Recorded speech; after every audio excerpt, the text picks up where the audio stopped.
Hey guys, it's Connor here from Connor O'Shea Fitness. In today's video, I'm going to talk to you about how to fix your pain by first fixing your time. When it comes to getting results with your training, with your nutrition, consistency is king. And you, me, everyone struggles with actually creating time in their days and in their weeks. And over the last decade as a personal trainer, I've figured out some techniques to help clients build consistency and actually get the results they're looking for. So in today's video, I'm going to go through how to plan your week, plan your day, and fit in those training sessions that you keep missing. So when it comes to planning, the first thing to do is figure out the important tasks that you want to achieve every week and put it all down in a notebook or in a journal. I prefer using paper journals because the chances of getting pushed off track with websites and with apps is a lot lower. So I'd recommend getting a journal. First of all, putting down your weekly tasks, your most important things you'd like to get done on the week on one side of the journal. And then on the other side, you're going to set it up into a grid from Monday to Sunday. Now, when it comes to your weekly tasks that you find important, for the ease of today's video, we're just going to talk about training and nutrition. But as I've outlined here, you're probably going to have work tasks, family tasks, leisure tasks, domestic tasks, and food tasks as well. But for the ease of this video, we're just going to focus on your training and nutrition side of things. Once you have those things that you want to do on a weekly basis to make sure that this week will be a success for you, then you want to pick between 1 and 3 of them and schedule them into every day. So from Monday up to Sunday, some of you might just want to use Monday to Friday, and you'll pop in 1 to 3 of those tasks into each one of those days. The next step is to set a daily routine. Now, I like looking at a daily routine like you're writing a contract to yourself every day. And when you write down a contract, the probability of you breaking that contract is a lot lower. So every day, every evening, I recommend you're going to plan the following day.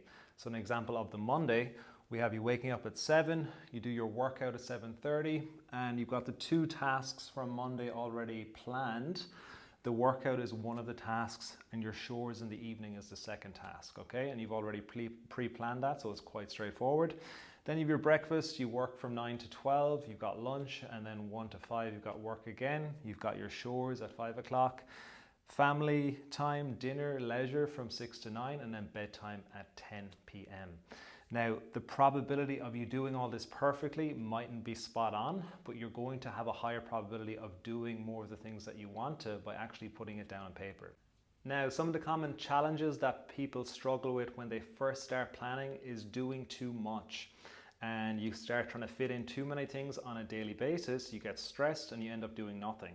So the first thing that I want to reiterate is only choosing 1 to 3 tasks on a daily basis that are most important tasks. And that way you won't get overwhelmed or overloaded with what you should or shouldn't be doing. And then when it comes to how much time you're actually committing to working out, you want to again set the bar a bit lower. So what I ask all clients when it comes to setting a daily or weekly minimum with training is, what would you do on your week from hell? So if everything's going wrong, your work, your relationships, your finances, your health, even the weather, everything's terrible for you, what can you still show up and do on those weeks? And in my experience over the last decade, it's usually between 2 and 3 workouts for about 15 to 20 minutes that clients can still commit to regardless of what's going on in their lives. So you set that as your weekly minimal commitment. So regardless of what's going on in your life, you still show up and do those workouts. And I also like to recommend scheduling them in like we just outlined, and thinking about it like you would a doctor's appointment or an important appointment where you're meeting someone. And ideally you'll set a specific day of the week. So it might be a Monday, Wednesday, Friday, or a Tuesday and a Thursday, that every week at 7 a.m. or 7:30, you do your 15 to 20 minute workout. Now, of course, if you can do more, that's great, but you never dip below the 15 to 20 minute workout on those 2 or 3 days a week.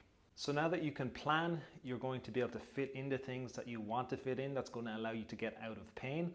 But what I love about planning most is that it builds self-awareness. And I had a client recently who started going through my program, went through the process of planning, and he started realizing every evening when he was doing a brain dump, he was planning his next day, but he was also writing down his thoughts about things and how he was feeling. The same stresses were coming up every week, every night, and it was to do with the type of work he was doing and also a lot of the people he was hanging around with. And with that self-awareness, he realized that he wanted to change his career path and change the people he was hanging around with because they were having a negative impact on his health and on his life.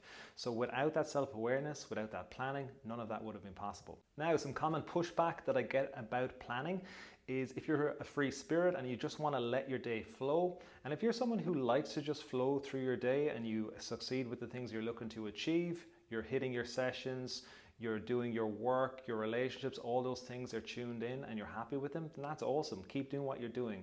But if you're someone who feels that life keeps getting away from them at the end of every week, you still haven't done the things that you have said you would do, and you keep breaking that promise to yourself, then you should probably look at planning as a realistic option. It's tried and tested. It works for the majority of the people I work with, and it's going to help you as well. And if you think about not planning your day and not taking track of your time, a really simple way of looking at it is discipline is freedom. And this is a famous Jocko Willink quote. And basically what it means is if you've got more discipline over your time, you're going to have more freedom over the long term. And if you just think about from a simple example on a regular day for a lot of people, you don't have the discipline to go to bed early. So you stay on social media, you might have a few drinks, so then you're tired, you go to bed a bit later. As a result of going to bed later, you wake up late, you feel groggy, so you overconsume caffeine and sugar in the morning. As a result of overconsuming that in the morning, what happens? You are lethargic in the afternoon and you're not as productive, so you have more coffee, more sugar to pep yourself up. Then you feel a bit overwhelmed, you don't feel like training in the afternoon or in the evening. You actually have to stay on later at work because you weren't as productive as you'd like to be. And then you get home late, you're rushing, so you get a takeout. As a result of that, you are just exhausted at the end of the day, so you want to switch off, so you drink alcohol again or something like that to switch off, and the cycle repeats itself over time. Rewind that again, and now you have the discipline, you have the plan. Now you're getting up in the morning on time, you're fitting in your workout on time, you don't need to crave the caffeine and the sugar as much, you're not having alcohol in the evenings consistently, and as a result of that, all these small changes are having a compounding impact on your health, on your wellness, and on your results going forward. So if planning is something that you want to try, realize that planning is a skill, and like all skills, it's something that you're not going to be good at the start. You will probably plan too much or too little. You'll get overwhelmed. This is completely normal, but with practice, with showing up consistently, this is going to be something that will transform your life. It will transform your training, and it'll get you out of pain over the long term.